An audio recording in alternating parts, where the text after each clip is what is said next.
देखें प्यारे बच्चों, मैं आप लोगों को समझा रहा हूँ कि मैंने जो E4 ओपनिंग आप लोगों को याद करने के लिए कहा है, तो उसका मकसद क्या है।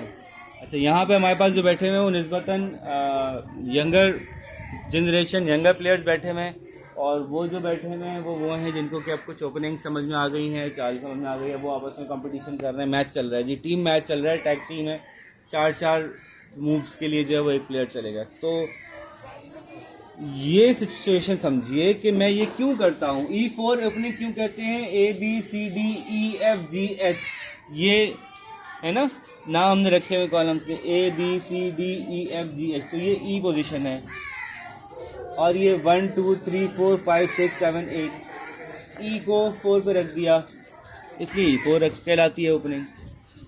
पॉन को आगे क्यों बढ़ाता है किंग, क्योंकि जहाँ जहाँ पॉन के साथ मसला ये है, पॉन को एडवांटेज ये है कि जहाँ जहाँ पॉन की रीच होती है वहाँ वहाँ कोई दूसरा नहीं आ पा रहा होता। वैसे तो क्वीन की रीच भी जहाँ जहाँ है दुश्मन वहाँ नहीं आएगा, लेकिन अगर मैंने क्वीन आगे बढ़ाई लेट सपोज, और उसने अपना सिर्फ पॉन हिला दिया, फिर मुझे क्वीन वापस करनी पड़ेगी, क्योंकि अगर मैंने क्वीन यहाँ रखी तो उसका पॉन मुझे पीट रहा होगा, तो मैं भागूंगा क्योंकि मेरी क्वीन बहुत वैल्यूएबल है। वो अटैक जो ज़्यादा वैल्यूएबल की मदद से किया जाता है उस अटैक का फ़ायदा कम है, क्योंकि ज़्यादा वैल्यूएबल को कम वैल्यूएबल वाला भगा रहा होता है। वो अटैक जो कम वैल्यू वाले पीस से किया जा रहा होता है उसमें बड़ा फ़ायदा है। क्या फ़ायदा है, फॉर एग्जांपल अगर ये आमने सामने हैं तो कौन फ़ायदे में है, वाइट फ़ायदे में है कि ब्लैक फ़ायदे में है। क्योंकि अगर ये वाइट का पॉन पीट भी लेता है तो वाइट इसका बिशप पीटेगा, बिशप की वैल्यू ज़्यादा है, इसलिए आगे के मैदान में पॉन अगर कोई जगह घेर के रखते हैं तो बहुत फ़ायदा होता है, क्योंकि यहाँ पे अब दुश्मन अपने कोई चीज़ रख के इसको पीटने की कोशिश करेगा और इसको सपोर्ट करने के लिए कोई और मौजूद है, तो दुश्मन नहीं पीट सकेगा क्योंकि उसका पीस ज़्यादा वैल्यूएबल है। हाँ, यहाँ पे बिशप होता तो यहाँ बिशप होता, वो बिशप से बिशप पीट के खुश हो जाता, चलो बराबर हो गया, हम उसके पॉन से बिशप पीट लेते। लेकिन जब पॉन आगे होता है तो किसी का दिल नहीं चाहता कि उस पॉन को पीटने के लिए अपना कोई बड़ा पीस इस्तेमाल करें, ठीक है। तो असल गेम जो है वो E4 का पॉन के ऊपर बेस्ड है कि जब मेरा पॉन यहाँ आ गया तो अब इस प्लेस पे और इस प्लेस पे गार्ड कर रहा है, यहाँ जो भी आएगा इसको पीट सकता है, यहाँ जो भी आएगा इसको पीट सकता है। अगर यहाँ पे नाइट आ गया, चाहे इस नाइट को कोई भी प्रोटेक्ट कर रहा है, लेकिन मेरा पॉन फिर भी पीट लेगा, क्योंकि मेरा पॉन कह रहा है नाइट ज़्यादा ताकत, ज़्यादा वैल्यूएबल है, मैं नाइट को पीट लूँ, चाहे मेरा पॉन पिटता रहे, कोई मसला नहीं है।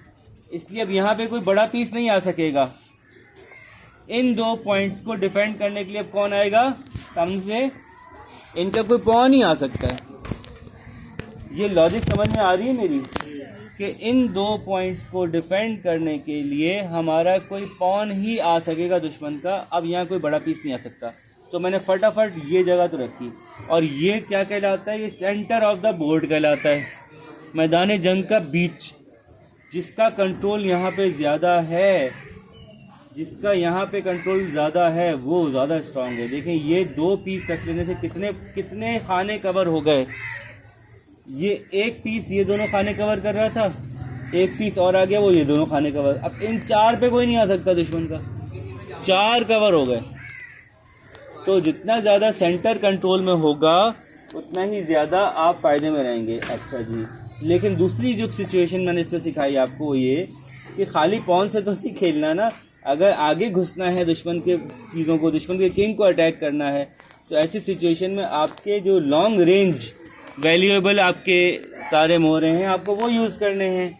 तो इस सिचुएशन में हमें ऐसा कुछ माहौल बनाना है कि पॉन्स भी बड़े अच्छे सेटअप में हो, कि एक पॉन दूसरे पॉन को बचा रहा हो, और बहुत सारे स्क्वायर्स पॉन ने कवर कर लिए हों, यहाँ दुश्मन नहीं आ सकता, यहाँ दुश्मन नहीं आ सकता, यहाँ दुश्मन नहीं आ सकता, यहाँ दुश्मन नहीं आ सकता, यहाँ दुश्मन नहीं आ सकता, सब एक दूसरे को बचा रहे हैं।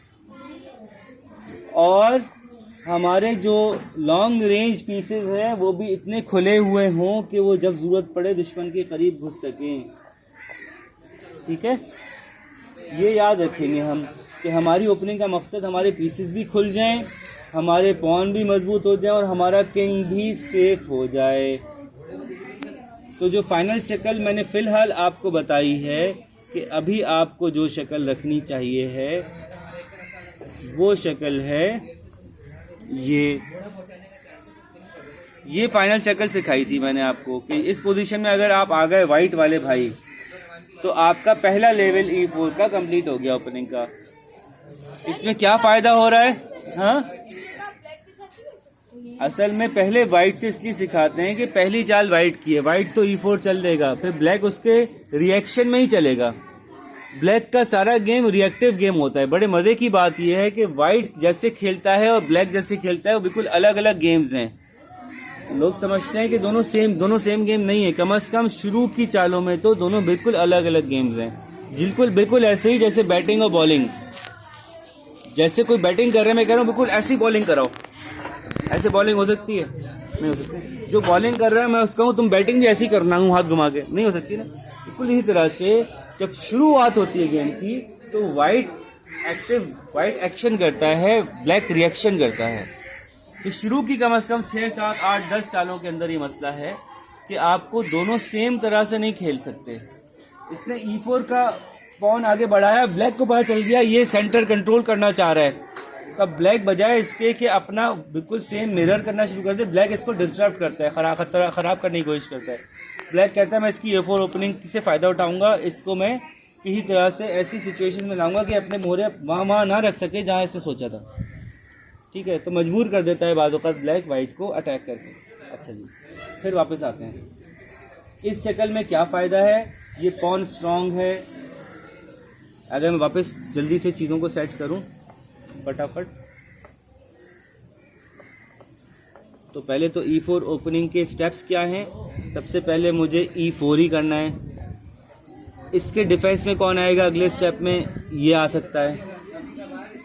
ठीक है, अच्छा इस पे अगर कोई और अटैक कर रहा है तो ये नाइट भी आ सकता है बाहर। ये देखें, ये यहाँ रखा है तो ये 1, 2, 2.5 इसको डिफेंस कर रहा है, इसलिए यहाँ रखा है।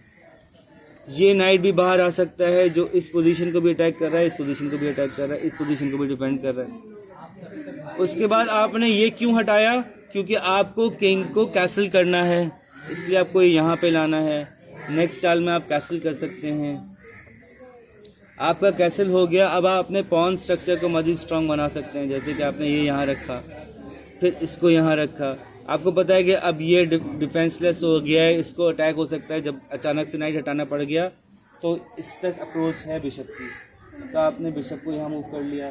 सबसे स्ट्रॉन्ग रुक्स वो होते हैं जो आपस में कनेक्टेड हों, तो इसलिए आपने क्वीन को रास्ते से हटाया। अब ये रुक्स कनेक्टेड हैं, कनेक्टेड रुक्स मल्टीप्लाई हो जाते हैं अपनी पावर में।